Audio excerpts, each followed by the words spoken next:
Hello and welcome to Las Vegas for continued coverage from the Weber Cup, the annual 10-pin showdown between the USA and Europe. After 20 matches at this year's event, the American team have a commanding 12-8 lead, just 6 short of the total needed to retain the trophy. With day 3 now underway, let's take a look at what's happened so far. Different day, same story. Team USA rolling over Team Europe. Bowling gets a lot easier when you always have a friend helping out with the 10-pin. That's why Stuart Williams is a champion. I mean, this is what champions do. It's going to be a southpaw samba. Team Europe mounting a little bit of a comeback.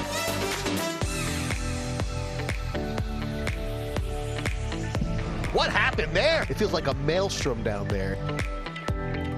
Captain America, Chris Barnes, delivering for Team USA. With 4 matches played on day 3, there's an even split of red and blue on the leaderboard. But as the scores at the bottom indicate, in the overall standings, it's a very different story, with the US holding the clear advantage in the race to 18. Can Europe build some momentum over the remaining 3 matches of this session and put the pressure back on the hosts going into the final day? Let's find out with match number 21, Kyle Troup versus Dominic Barrett.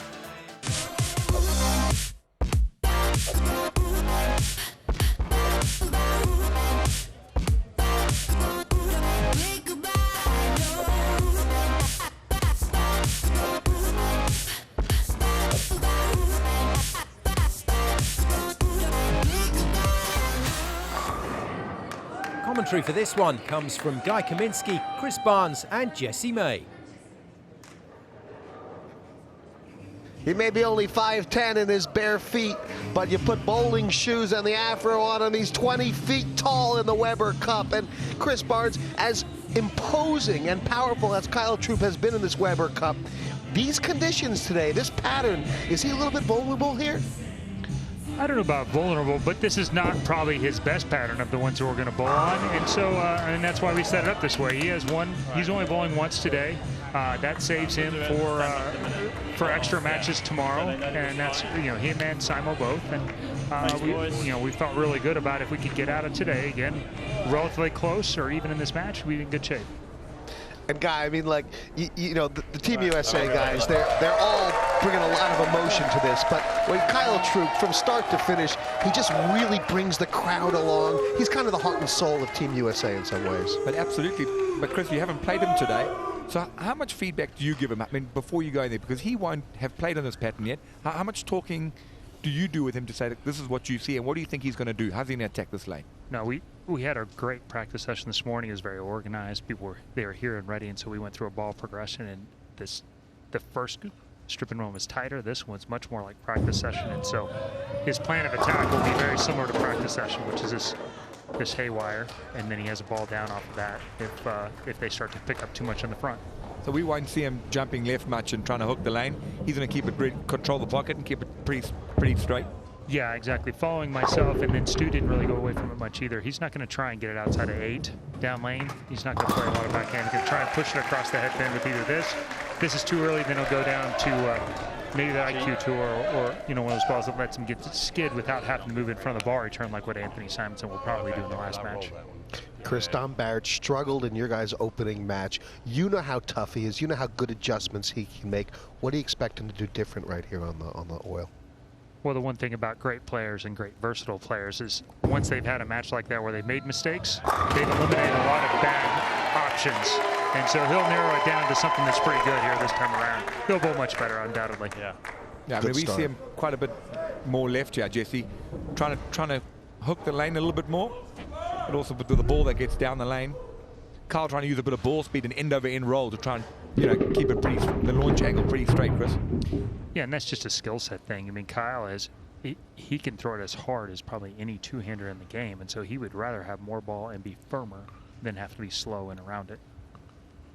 I mean, obviously, at this level, you want to be playing your A game, right, rather than having to work a B and C game. judging by Kyle's reaction there, that is exactly what he hoped to achieve on the lane right now with that kind of ball. Yeah, he made a little move there, and it did most of the right thing. He got away with a shot that wasn't fantastic, and you know, it did make it back from further right than he was intending. Yeah, we saw Stewie didn't get many back from there.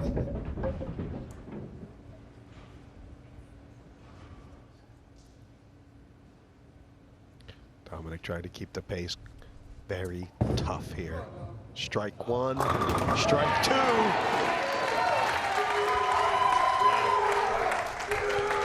I'll tell you what, you make a big mistake trying to count this man out.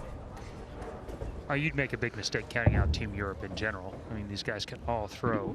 Just they throw strikes in bunches, and if they get hot and get it, you know, running downhill, had I lost the first game, this would be, you know, we'd be in pucker time. Yeah, with but our group. I mean, in this scoring format, a bunch of strikes is devastating, right? You can make up so much ground or get so far ahead so quickly. He seems to have found his rhythm there. The one thing about bowling your first match of the day, this late in the day, sometimes it's hard to get comfortable. And it goes what you're talking about, Guy. If you can do what you like to do most, you'll get to that spot much quicker than if you're trying to touch it or a little slow or loft it or do something that's a little in the fringes of your skill set. I mean, it's been a funny kind of session so far, Chris. Obviously, it seemed like with this pattern, Simonsen, Jacob, not totally happy there. But down to you, you might just say, give me scimitar tomorrow. You've been crushing it. I bowl okay. I've had some mistakes in both matches. I think, you know, my biggest asset is I've been basically a lockdown defender.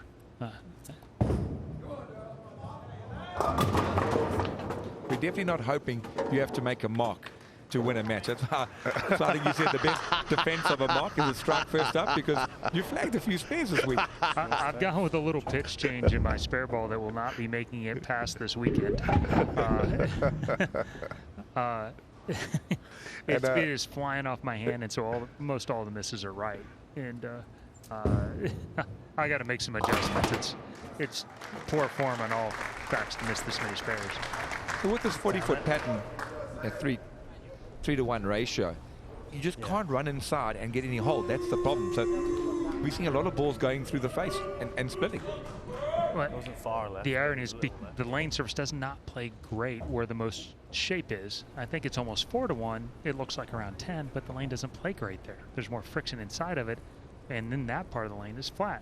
Between 12 and 12 is relatively flat. So now we're all in the flatter part of the lane, playing the topography, you know, of this older lane and making that hook versus the actual oil pattern. Building a nice little frame, a nice little match here, Kyle Troup, and he loves to get the crowd in it, get them behind him. It didn't take him long to settle down. It looks like he actually belongs on this lane. You would never guess he hasn't bowled today. Yeah, don't let that get hot right there. Those last two are really good shots, much better touch. You can see they're touched and feel. It's not his max speed. It's not his max of anything. He's kind of in the middle. He's already in a pretty good groove for being only 4 frames in. I can't tell the people at home how hard this is to do, to sit on the bench and then get up to get one game, a couple practice shots, and to get straight on it. Yep. With no warm-up lane, there's nowhere else to go. So he sat around for 3 hours since practice session, and then threw 5 shots and came out here and struck in three of the first 4. And Simonsen was perfect yesterday. There's no doubt that these two guys have been carrying the load. Only a strike keeps pace. And he got it. Looked like Dom quite a bit left to go around that one, Chris. Yeah, he moved off the big 4. It looked like he moved 2, maybe 3 left. Actually, maybe even 4, because it looked like he got his hand around it to make sure it went back through the pins. Same thing I did earlier. I got around one at big 4. I moved about 3 left, which is a little more than I normally do, but this lane is flat. It's pretty flat. The pattern is, so you move a little more to make sure it goes through them. And we don't get punished with a scoring system with an open frame. It's really not the end of the world. It's all about trying to get as many strikes as possible out of 10 shots. Yeah, the punishment for getting 9 in a frame versus a low count split is relatively the same. He has found his zone, has Kyle Troup. Forget about coming cold. He's hot like a firecracker. He is definitely the emotional leader of our squad. He is the one that brings the energy. He brings you'd like to be able to lead him out first thing, but he didn't like it a ton this morning, and we really did want to make sure that he was available tomorrow as much as possible. I mean, as a captain, how nice is it to have a guy who can bowl on the fresh, bowl on the transition, and potentially even bowl on the burn? I mean, you have so many options that you're never trapped with any particular play on any particular game number. No, I think that's one of the, it's really tough being a captain with these guys. So you got so many weapons in your bag. I mean, we have Jacob and Simo, who are some of the best burn players, in the world. And so I have those two guys as first two options. And if heaven forbid that's not enough, then I have 525 RPMs, coming behind it as a third option. And if it all goes sideways, I guess I could bowl. But, my job mostly is just to make sure they get here on time and they bowl in the right positions. I mean, the long pattern we thought really would suit the higher rev players. Were you surprised about how well you bowled yesterday? Yeah, I was surprised that my reaction was quite that good. Most of the time, long patterns aren't great on the fresh, and when they get good is when they break down. And with so much rev rate on the lane, where they were going to break down would generally not favor what I do. But I had a pretty good ball reaction yesterday, survived okay, and feel like if I'm winning half my points with this group, we're in pretty good shape. This match has been high quality so far, and it keeps going. I mean, have these two players finally figured this pattern out? They are building big scores here from what we've seen so far this session. Yeah, each with one there, but obviously Dom's open, being the difference maker right now, a 10-pin match. These guys have thrown each 4 really high-quality shots.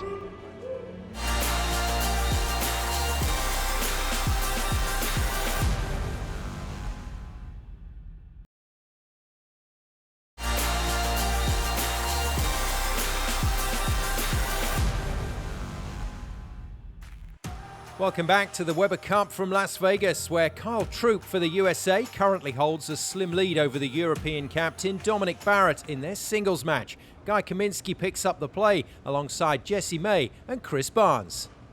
We're not expecting these guys to sheet from here, right? No, there's at least one more move.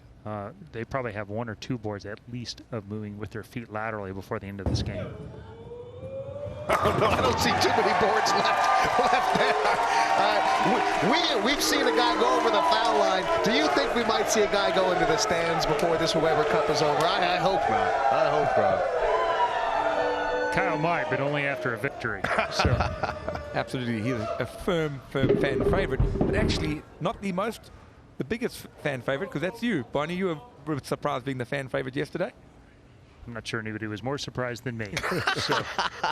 That was good fun, though. But Dom doing everything he has to do. He's just, stay close, and it's a one-hit match. It's one shot can change this point now. Yeah, I mean, he's just keeping himself in it, isn't he? And he's doing it by striking second every time.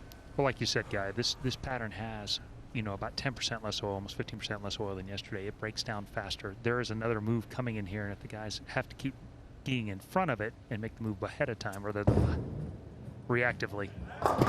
There you go. You called it. You absolutely called it. Unfortunately, it just seems to be that Europe are always just that one move behind. And for sure, Kyle Troup would have been watching that, and he may make the adjustment first in your mind, Chris. Well, the one thing that does allow is it allows him, if he wants to cheat, he can cheat a little extra and take a chance of a half 10, because he's still going to pick up at least a pin on that, and that's better than the one that splits. The split is now the disaster. Off my hand, I thought that was all right. As soon as it hit the lane, and we're like that. Well, I got it right early and hit it a bit harder. Like I say, it wasn't that bad. What was he saying? He just felt that he got it right early, and then he tried to hit it. He tried to make it turn. He was concerned it wouldn't come back. That's all right, the foul line. Troup to increase his lead. He just didn't make the move as you expected. Chris, he thought he could get maybe one more shot in.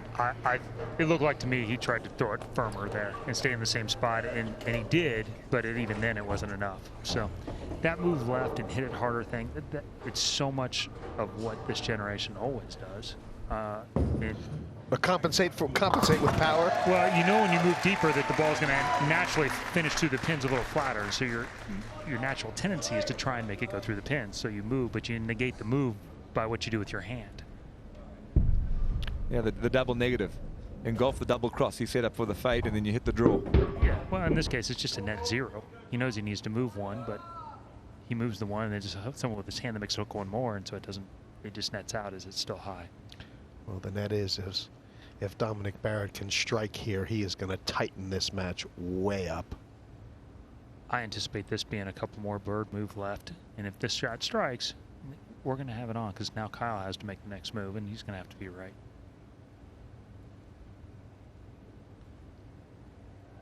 This is where Dom has been great his whole career. Oh, just by the hair of the chinny chin. Was it execution or was it placement? It looked like to me he meant 2 or 3 left, but he's deep enough now where he's walking around the ball return, and so there is a feel move in there.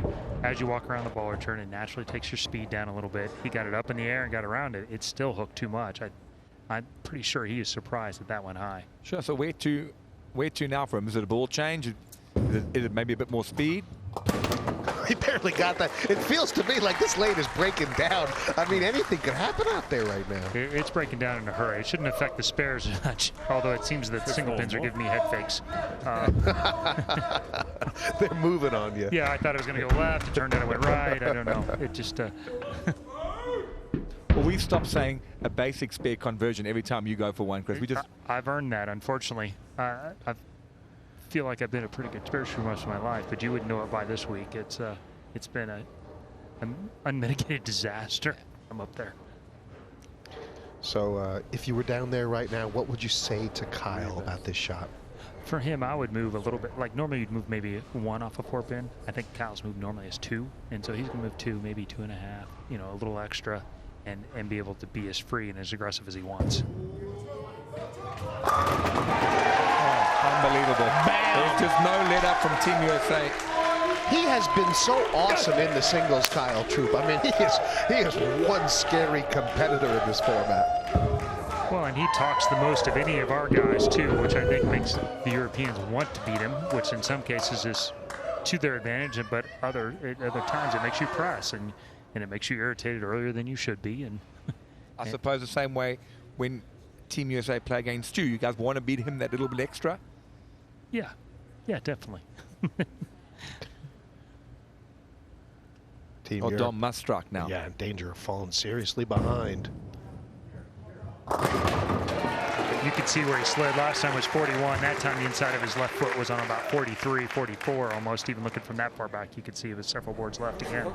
And that one finally pushed across the head pin and then made the move back. Coming up with the shots when he needs the most, Dom Barrett. But Kyle Troup still has this match in hand. Kyle has the ball reaction advantage, but Dom is world class, so Kyle really can't keep his foot off the gas at this point. He's got a 22-pin advantage. He goes 9 spare, 9 spare. Dom can double, can strike in the 9th and 10th and tie. You're actually going to have to hope for a bad shot, but we haven't seen any of those from Kyle Troup so far. No, not in this Weber Cup, not in this lane, not in Las Vegas, not tonight. One of the huge advantages that guys with that much rev rate is, and they can throw it harder and eliminate some of the early friction on the lane. I felt like that shot was a little bit in, but Kyle is so strong and can push it down the lane so easily, and then his rev rate's 550, so it still goes through the pins like he's playing the gutter. It's truly amazing. He's a bomber. He's a bomber. Keeps him honest. That's it, and that's all you can do. I mean, forcing Troup really to mark it. He needs 9 in 2 shots here, so basically anything that's on the same side of the lane is enough, but you don't want big 4 here. Yeah, we saw Stu, obviously, when he had the same thing for the mark, we saw him make sure he really got it left. I don't anticipate Kyle doing that because he's not really flirting with the right, so to speak. And I don't think Kyle thinks that way in general. These kids, they've got no scar tissue, these kids. Best mark's a strike. Chris said it before. Let's do it. That's well said. You're too young to know that something bad could happen. Absolutely. For the win. And that's it. He's done it. He has put his foot down. That is a big score. I think 278 is the highest score we've seen on this pattern. Is that right? Certainly on this pattern. Yeah.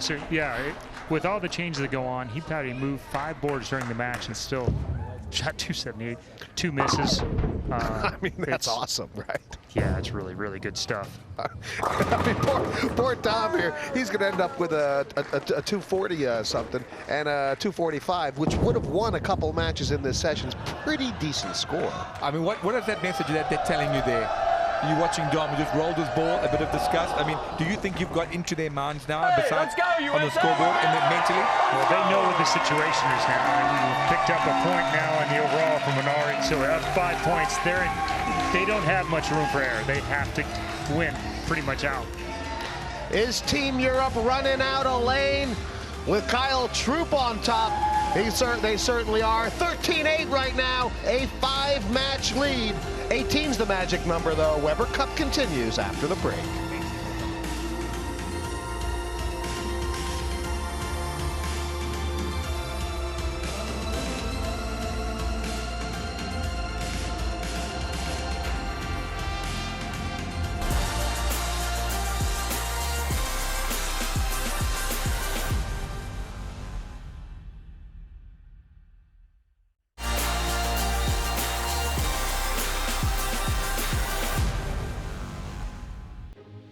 Welcome back to Las Vegas for the 20th Weber Cup, where Kyle Troup has just added a huge point to the board for the USA, overcoming Europe's Dominic Barrett by a 43-pin margin to give his side a commanding 13-8 lead. He's now talking to Hannah Wilkes.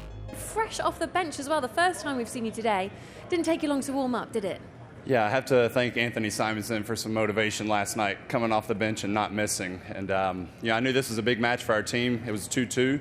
This was the same spot we were in yesterday, and this is when we tried to put the pedal to the metal. And I knew that was a big game, but that might have been one of the best games I've ever bowled.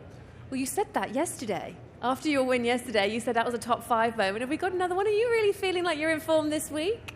I mean, I definitely feel in top form. This lane is not getting very good. On the breakdown, it's pretty rough. But luckily, I grabbed the right ball, and I was matched up and made some shots. 2 wins on the bounce have seen the USA take control of another session at this year's Weber Cup. Can Europe strike back in the remaining matches, or will the hosts edge closer to the trophy? Let's find out as Simonsen faces Palermaa.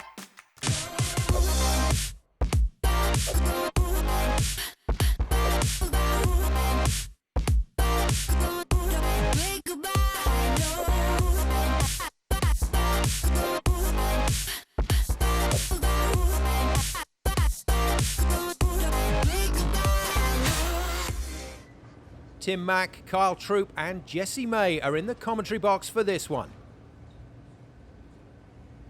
Conditions are tough as we've seen, but you wouldn't know it to have seen Kyle Troup last match. Looked like he could bowl with seashells in a hurricane. I mean, Kyle, how tough, seriously, are those conditions down there? Yeah, this is always, I would say historically, the last few years that I've bowled the Weber Cup, this has been one of the toughest patterns, just because we can't really start to the right, so we're starting further left game 1. And anytime we start left of the 3rd arrow into the 4th arrow, there's pretty much nowhere else to go but further left, and it just gets squirrely down lane. And Tim, you think we're about to see it in this next match where it may just get really ugly down there? Yeah, this is going to be a battle of wills and a testament of who wants it the most. And Simonsen is clicking on all cylinders right now, and he's going to go up against Osku, who hasn't seen the lane the entire day. Osku's going to have to rely on all the experience of all of his Weber Cups, and he's going to have to step up and possibly bowl the best game of his life, because I just witnessed Kyle Troup bowl one of the best games I've ever seen at the Weber Cup in demanding conditions. And Anthony Simonsen and you, Kyle, have been talking a lot. We can see it down there all day. What have you told him? You know, what do you think he needs to do right now? Yeah, I mean, this was the spot where we really succeeded last year, putting Simonsen in on the double burn match. I mean, he's the best at getting the furthest left, and this is his wheelhouse almost. Like, this pattern is tricky, but Simonson's really comfortable when he gets in front of the ball return, so it's going to be an interesting match. Osku Palermaa has been a backbencher for Team Europe so far this Weber Cup, but this is why it's a team game. Everybody's got to step up, and it's time for Palermaa to really put something forward for the team. As a player, you relish this moment. You want this moment. You want to be right here where Osku is and prove anybody else that doesn't believe and make him a believer right now. Great opening shot from Osku. He's using that green IQ ball that we've seen so popular this Weber Cup from both sides of the teams. And obviously you see this two-handed style, getting it up over the left gutter, playing similar to Kyle where you just were, maybe a little bit deeper into the lane, but with a ball that's a lot more responsive off the spot. Yeah, I feel like with that match, I mean, obviously I threw some really good shots, but I feel like I might have shown the guys maybe a little bit better line to the pocket on the transition, because we haven't really seen a bunch of big games after we get out of that fresh match. So it seems like both guys are going in the same spot of the lane. A little bit left off his hand there, Jesse, and it goes a little high. Now, I mean, he struggled a little bit in his first match against Stu Williams. What did he say? What did Simonsen say about that match? What adjustments is he looking to make? Well, the main thing that happened in his first match against Stu was he was just in between balls. He started with the idle the first few frames, and then we got into this green ball that you're seeing him throw now, and I think his angles are just a little off. But the first game on this pattern, it was the first 3 games we've looked at every day is we're trying to gather as much knowledge about the lane and the transition as we can, and then try and take over on the back half of the session. Wait on it. It's all about information and sharing it. And in my opinion, Jesse, the USA team has done a great job of that in this Weber Cup. You remember you've got the one KG veteran and the guy that's been there forever, Chris Barnes, and then the three young studs.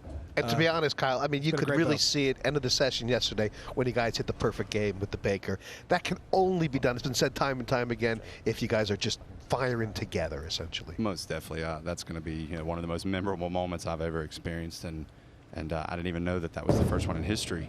But we really had a good communication, and we each gave it a good first frame apiece, and then we had an idea of what the lane was doing.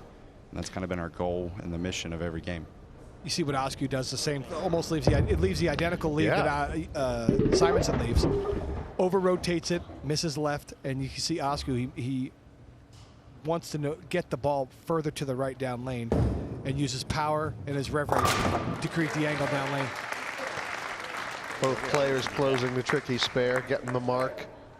At this juncture, Jesse, I think the spares, because the lane becomes a little longer for the Europeans, because with each shot that goes by, the pressure mounts for that team. And pressure, how you handle it, determines how successful you are. I always say, and I say this to all my bowlers, and Kyle can attest to that, pressure is a privilege, and how you deal with it determines your success.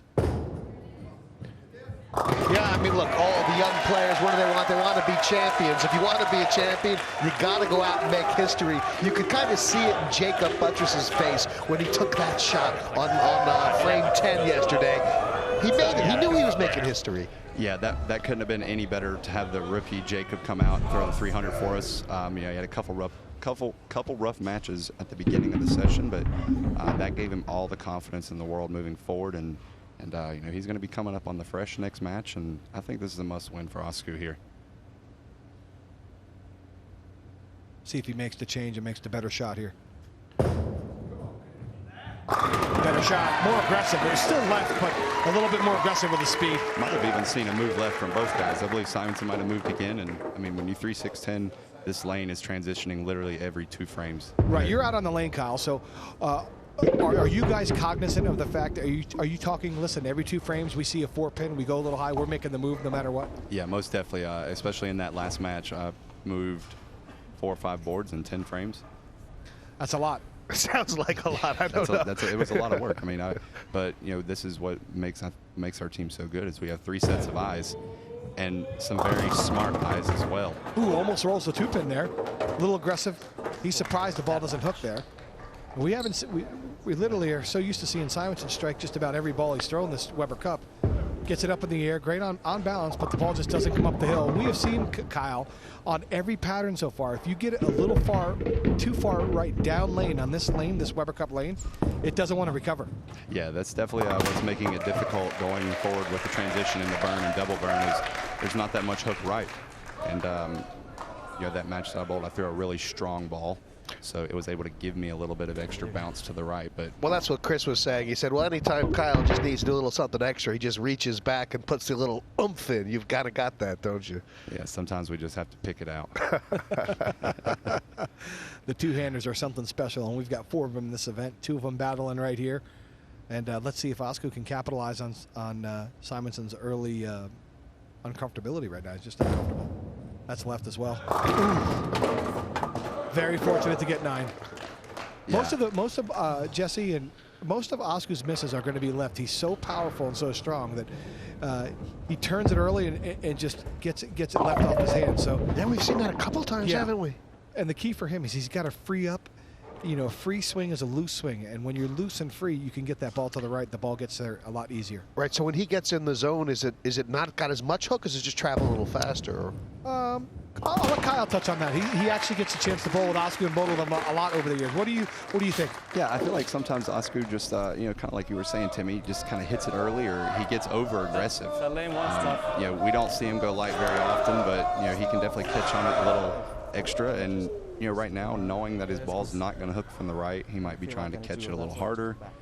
And then whenever you're hitting on it, the factor, missing left is definitely coming into play. Not look comfortable yet, but right now these guys are tied.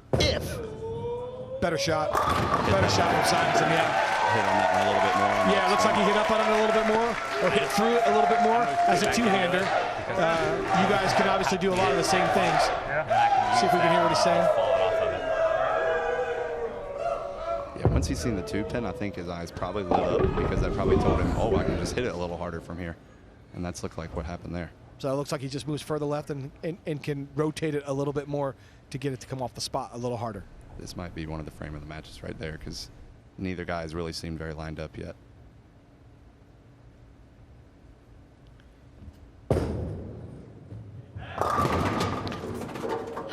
Not a perfect release, or I would just say this lane is cooking. She is cooking and hooking.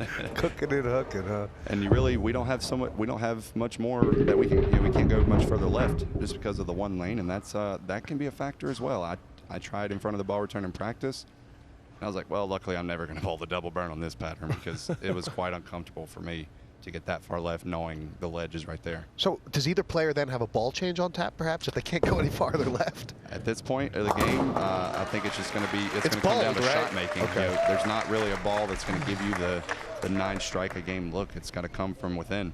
Sometimes, Jesse, what we see the players do is they'll loft the ball a little bit more and be a little bit more aggressive with their speed.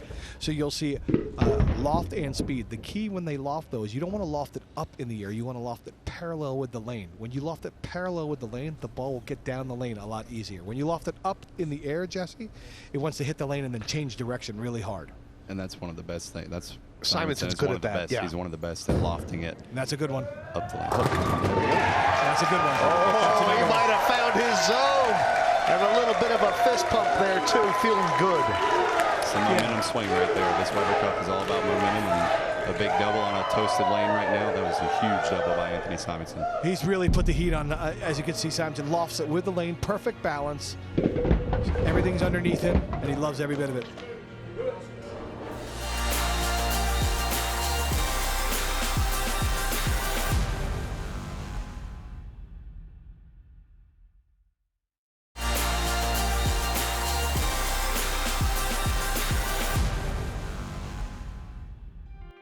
Welcome back to the Weber Cup from Las Vegas, where the formidable Texan Anthony Simonsen currently leads Europe's Osku Palermaa in their singles match. Tim Mack picks up the play alongside Kyle Troup and Jesse May. Feeling it, getting closer and closer to the magical number of 18. That's what Anthony's telling himself. He lofted that? Is that what he did? There was more loft there. But as you can see, the difference in the lofts, you see Osku lofted up in the air, and you see Simonsen lofted a little bit more parallel with the lane, and Simonsen's ball was much smoother than Osku's. And you can just see by the pin reaction, Simonsen was kind of dancing the 5-7 out, and Osku's ball wanted to hit the lane and go left, and he 4 pins. And I would say they're probably playing pretty similar lines right now. So that's just the difference in the loft right there. So it goes back to what, it goes back to what Kyle said. It's about shot making from here on out. Oh, boy. Okay. That almost went real wide. Call that the skinny jeans right there from Osku. We've had a couple skinny jeans fall off this week from some of our players out there in the lanes. Spares are always, they can be a little difficult on this lane. It's the most unique environment and setting we have in the team environment for sure. If he can strike this, it'll be a very big lead. Solid form at the line. Yeah, that's perfect. You see the loft, how it's lofted with the lane. He gets it up in the air, and it's just so clean and so balanced. Jesse, we talked about it the other day, how many tricks this guy has. Yesterday, he's throwing it hard and straight up the lane, and today he's back to loft in the left gutter. You can see it in the smile on Chris Barnes' face. He knows when one of his players is in the zone. And Simonsen, now that he's there, he's just going to live there. I mean, I don't... Shot making, pitch a tent, you know what you're doing, stay there, and let's go. I mean, he's comfortable. He knows what the lane is doing, and you know, Askew, he's still searching, still fishing a little bit. So, big shot here for Askew. Yeah, I mean that just, you know, it could also possibly be just from coming off the bench. I was definitely doing jumping jacks, running around, stretching for probably 6 or 7 frames leading up to my match. So. That could be a factor as well. I think it's a combination of both. I think this is some of the problems that Askew's had the whole tournament. And unfortunately, you can't really grab it on this 40-foot lane pattern. There's not a lot of help like we saw yesterday, where there was help in the middle of the lane with the pattern.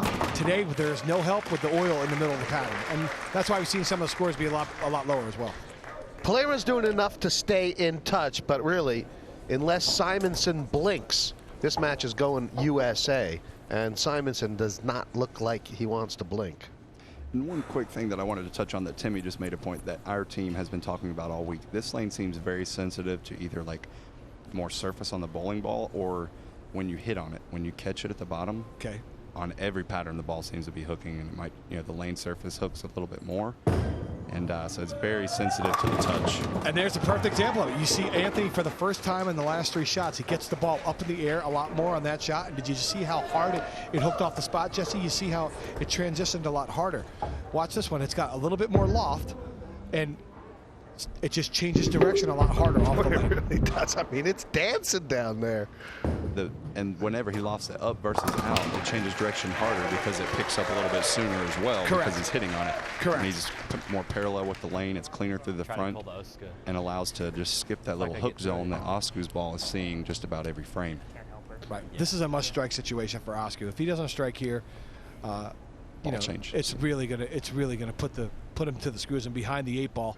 He needs to have this strike right here. And if he does strike out here, Askew, I mean, 241 is going to be a pretty solid score to post in this match. Yeah, listen, it's a score. They're all relative to the conditions out there. You just got to beat your opponent, whether it's 190, 180. But obviously, we'd like to see the higher scores. But it's a big ball change. Yeah, ball he has change to for have this one as well. Is it?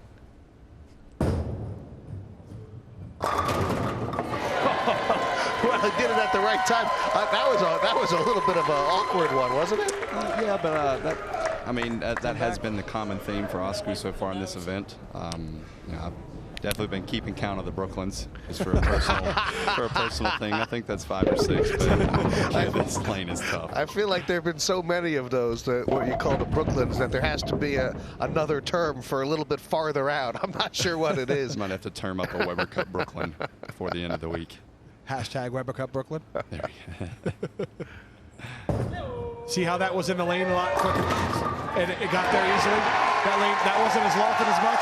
He knows it. Gives him the business. And it must just be his style. He just seems to get a lot of that pin action. Simonsen helps him out at the end there. One of the most powerful players in the game. He doesn't have quite the highest rev rate out of most of the two-handers, but his toolbox is unlimited. His skill and his killer instinct is one of the best in the game right now. For the money, Jesse, you want Anthony Simonsen on your team. I can tell you that. I mean, he's pretty good for it, I can tell you. I've seen this kid win a lot of big money at such a young age.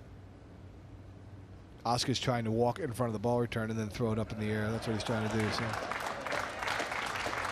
his rev rate is higher than Anthony, so he has to try to find a way to get further left and not fall off the cliff there.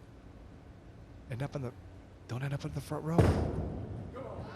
There you go, you got it. Well, 2 strikes in a row on the new ball. Yeah, that one looked a little smoother, right? Yeah, I believe that ball gets a lot further down the lane, just technically with the specs of the bowling ball that he switched to.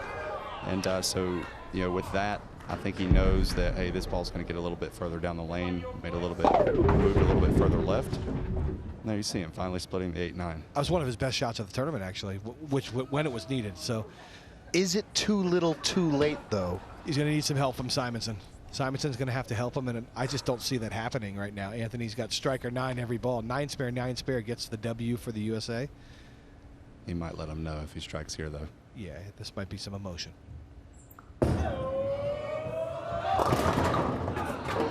Fortunate to leave the 8-pin. Very fortunate. And got good count, which is key, Jesse. Should he make the spare, he's 223. He would only need 9 spare in the 10th frame to shut out Askew should Askew strike out. As you can see, ball gets a little wide of target to the right. It just doesn't make it back up the hill. How pivotal is this match? USA wins here. They're guaranteed to win the session, which, as Captain Chris Barnes said, that was their mission coming into today. So if Simonsen can finish this off, it'll be mission accomplished. And to be fair, listen, even if they lose this match, I remember we came back from a 7-point deficit on the last day. It was 17-11. No. 17-11. And we came back to win the Weber Cup. Man. So that must have been something else. And this event is the most unique event that I've ever been part of as a bowler, a captain, a spectator, a commentator. It's where you want to be. So this is a giant shot for Askew. He's got to let Anthony know that, hey, I'm going to make you show up in the 10th frame. You got to have the goods. You got to make the best shot you've made all year, right here, right now.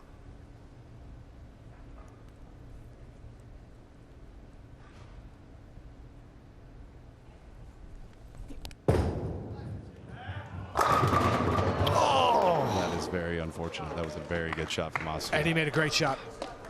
And that'll do it. He gave it his all, but right now, it looks like Team USA is going to need basically anything but a gutter ball to take this match.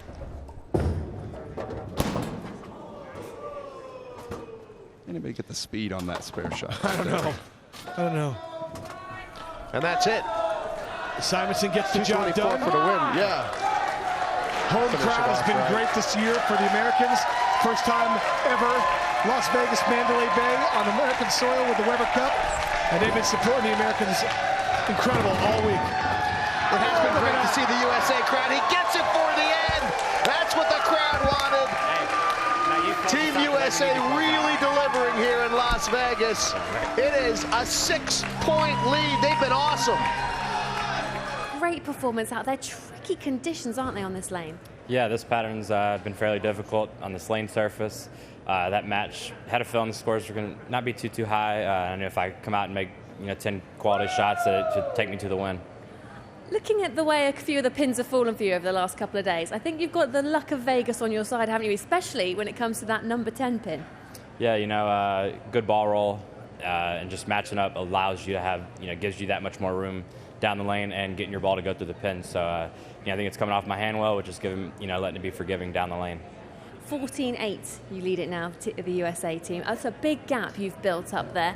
One more match this session. How much would it mean to you if you went into tomorrow only 3 points away from retaining that Weber Cup? In this game, anything can happen. So we want Jacob to go out here, bowl another good game, get us another point, and we'll just get ready to, come back out tomorrow and keep the fire going, not let up at all. Anthony Simonsen's third singles win at this year's Weber Cup guarantees the US claim another session and moves them into a 14-8 lead, just 4 short of the total needed to retain the famous trophy. Can the European captain Dominic Barrett build the foundations for a final day fight back in the last match of the session? We'll find out next time as the Weber Cup continues from the Mandalay Bay.